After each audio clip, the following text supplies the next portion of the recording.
Climate change isn't going on pause for the next 4 years, and what was clear in that room of the world's largest economies is none of them are slowing down in the race to dominate the global clean energy race. So the U.S. is either going to show up with all its might and try to win that for its businesses and its workers, or we're going to take a step back and watch other people eat our lunch.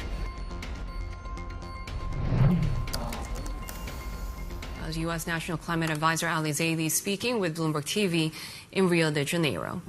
We have more than a week now into the COP29 negotiations, and tension is rising as delegates try to agree on a new annual climate finance goal for the developing world. And the upcoming change of government in the U.S. is also opening up an opportunity for China to align with Europe to counter Trump. Let's get the latest from BloombergNEF head of APAC research, Ali Izadi. Ali, so what have we seen so far at the COP meetings, and what can we expect this week? So the COP29 started with initially good level of progress, particularly around carbon markets, Article 6. But now it has been bogged down into the tricky negotiations around the climate finance pledge, as well as the final communique that's supposed to come out of this COP. On the climate finance side, so this is about negotiations around coming up with a new target to replace the original $100 billion climate finance target that was set way back in 2009.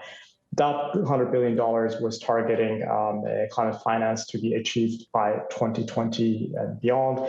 That target was met a bit later, but it was met, to be noted. This time around, they were trying to increase the target, but also address challenges around the scope of who is contributing and who are the recipients. On the contributors and the recipients, most of the negotiations around including China, as well as a few of the wealthy Middle Eastern economies, such as the UAE. On the contributor side, while the recipient list, they want to narrow down the scope to emerging markets, excluding the likes of China and other economies that are well off, again, Middle Eastern economies. On the contributors and the recipient side, we expect that there is room for some level of progress. So we're rating our expectations around 5 out of 10. But in terms of the structure and the amount, this is where things are a lot more challenging. A lot of numbers have been thrown around, with the minimum being $1 trillion per year. But we've already heard from particularly developed economies that they're concerned that it's going to be difficult for them, particularly if the developing economies are expecting that a higher share of that amount to come in the form of grants and support from sovereign nations rather than contributions from private financial institutions. Is there some danger to the sort of recommitment to the fossil fuel transition that we're looking at? Symbolically, yes. So it was quite a symbolic victory at the last COP that the UAE hosted, where there was an explicit language around transitioning away from fossil fuels included in the COP communique. This time around, from the beginning, we have seen pushback from the likes of Saudi Arabia that don't want to reiterate that goal. In their view, that's just one of the options of tackling climate change, and they rather not have that language be repeated in an explicit manner. However, this is more of a symbolic signal. If you look at the reality, even a lot of the economies that have pledged support, including the EU, as well as the US under the Biden administration, as well as Canada, Australia, all these countries that have pledged to move away from fossil fuels, in light of higher inflation environment and the cost of living crisis, they have actually ended up increasing fossil fuel support. For example, via lowering taxation on things like gasoline and diesel for consumers. So that's why even for countries that say they want to transition away, at least in the short term, we haven't really seen their words being continued with real action. BloombergNEF head of APAC research Ali Izadi there, and Australia is vying to host COP31 in 2026. Let's bring our next guest, who sees a strategic opportunity for the country to take a leadership role on climate in the Pacific region. Joining us now is Wesley Morgan, who's a research associate at the Institute for Climate Risk and Response at the University of New South Wales. Wesley, really great to have you with us. And I mean, it's compelling, isn't it? Because we know that Canberra has been trying to have a more dominant position across the Pacific, particularly at a time when we're seeing, far more assertiveness from Beijing across the region. How compelling would the idea of being able to offer a climate solution to a number of these countries be?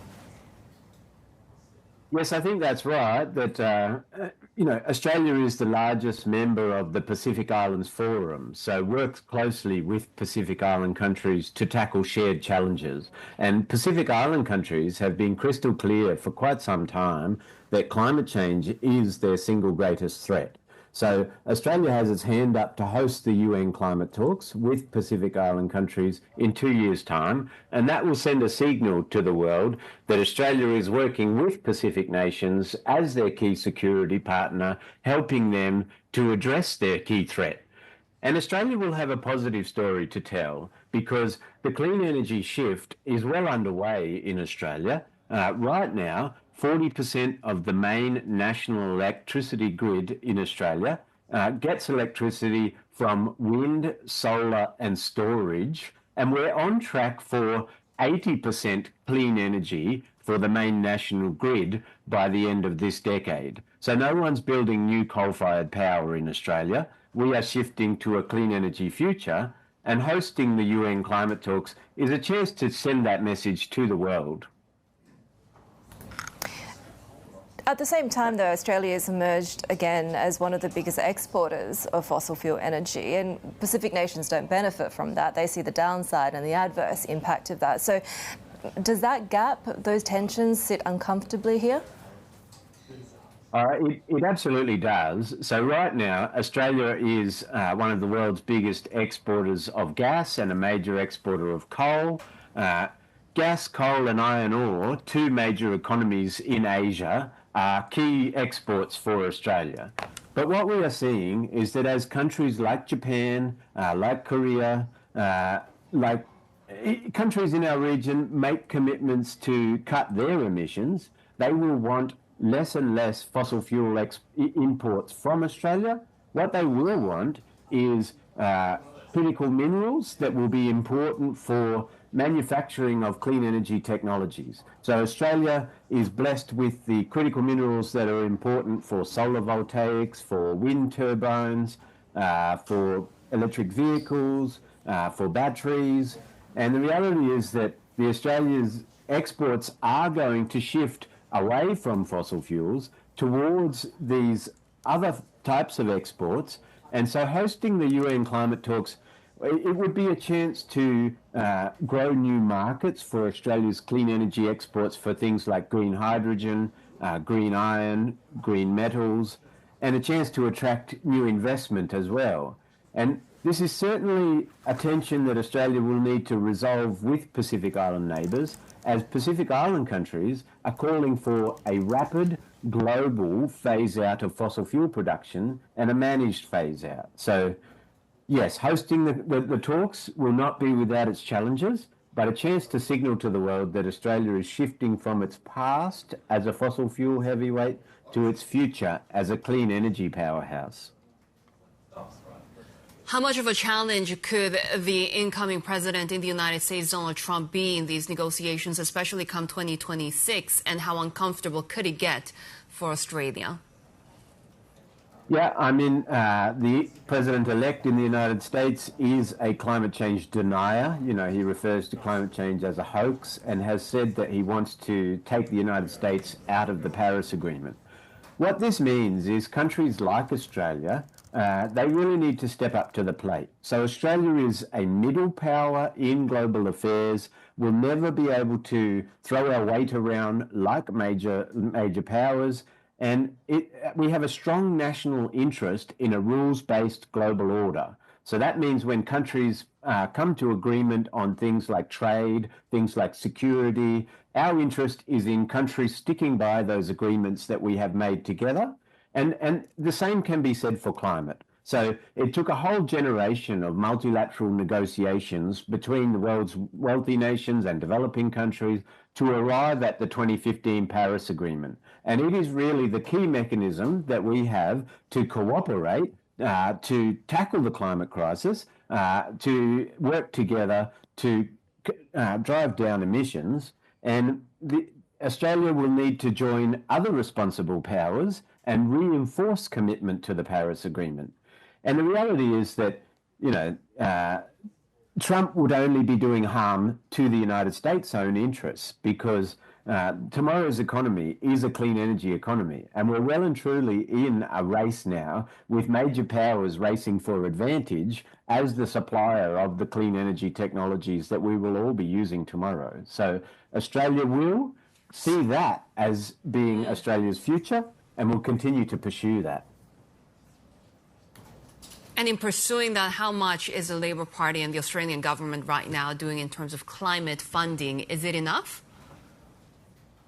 Well, obviously this year's UN climate talks finance is top of the agenda. So this is the grand bargain that's at the heart of the global cooperation on climate, is that wealthy nations will provide resources to poorer countries to help them to shift to clean energy as well. I mean, that's the only way that we're going to be able to address this crisis. So all wealthy nations have a responsibility to step up to the plate.